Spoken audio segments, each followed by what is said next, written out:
Alright guys, welcome back. We are coming at you with a tutorial video on running. So we look at running as a skill, just like we do with a kipping pull-up or the power snatch. There are proper progressions in teaching you how to run properly. There are ways that you can do it improperly or inefficiently.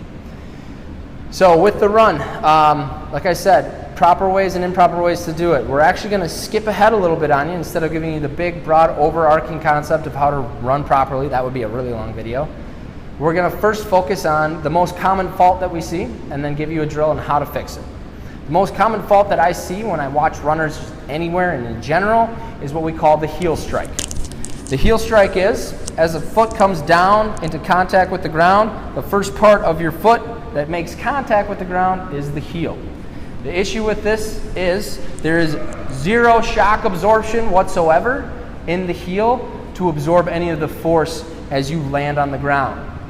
And if you add up every single step you take across all the running that you do, it adds up to a lot of damage in some of the other joints of the body. People who are heel strikers and run a lot often have issues with knee pain, hip pain, and sometimes foot pain as well. So what we're going to propose is giving a mid-foot strike a try.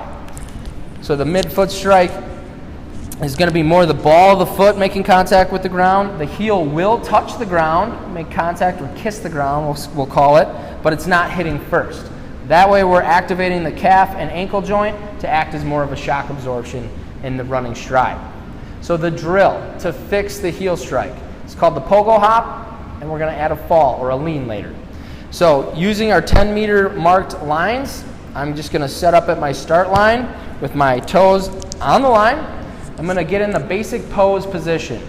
That looks like knees bent, belly button pulled in so the abs are turned on, arms at your side like when you run, and eyes are on the horizon.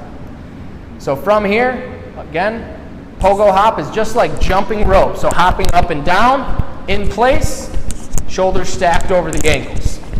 That's your basic pogo hop. So now the next step to layer onto that is adding in the fall. So we're just going to hop in place, start to lean forward, keeping our body in a straight line, which will propel us forward. So now we're using gravity to propel us forward instead of our own musculature. Much more efficient because obviously our body does not have to produce the gravity. We're just maintaining a rigid structure or a straight body as gravity pulls us forward. So what will that drill look like? We're going pogo hop in place into a fall. It will look like this. Hop in place, lean, and feel yourself fall. Notice I continue to pogo hop out of it as I move forward. This is reinforcing the action of making a foot strike with the mid-foot.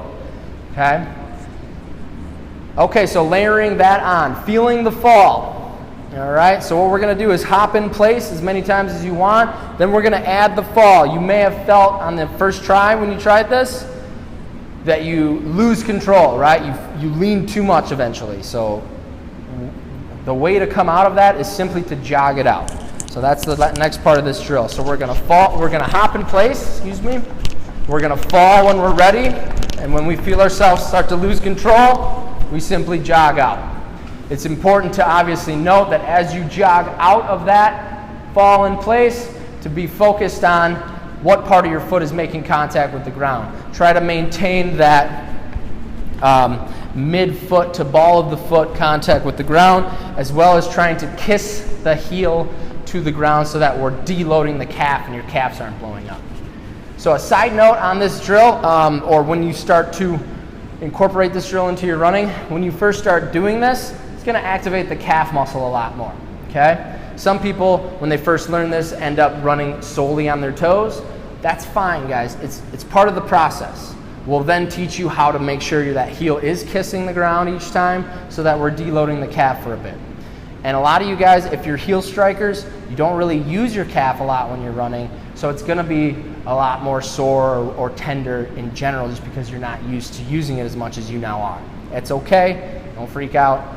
We have ways to work with you, and the calf will basically get used to that new amount of work, in which case you'll be able to stay healthier. All right? All right, so that was the pose method beginner kind of intro to running with the midfoot and adding the fall or using gravity as your propellant. That's it. Thank you.